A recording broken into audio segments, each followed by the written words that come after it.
Assalomu alaykum hurmatli kuzatuvchilar. Mana navbatdagi amaliyotimiz odatiy amaliyot.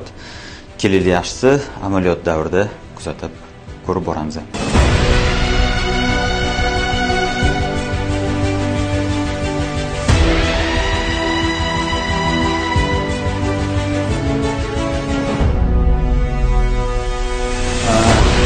Mana amaliyotni boshlaganimizga rost mana 1 soat bo'ldi.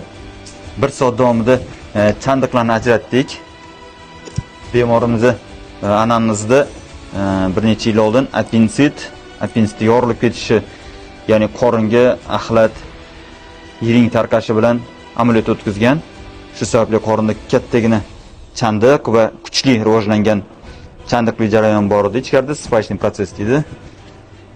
Chandiqlarni hammasini ajratib, mana hozir o't qopini ajratish jarayonidamiz.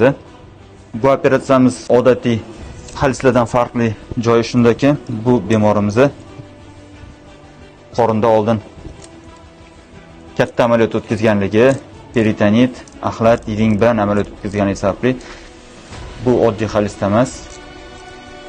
Bu yerda birinchi o't qopini olish, bu yerda asosiy qism emas. Operatsiyani asosiy qismini vaqtini egallamaydi. Asosiy qismi shu o't qopiga yetib borish bo'ladi. Mana o't qopiga salomon yetib keldik. Mana o't qopini olyapmiz.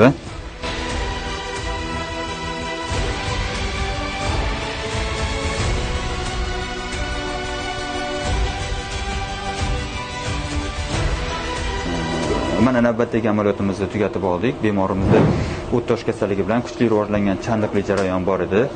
Amaliyotimiz texnik qiyinchiliklar bilan bo'lsa ham muvaffaqiyatli tugan bo'ldi. Rahmat.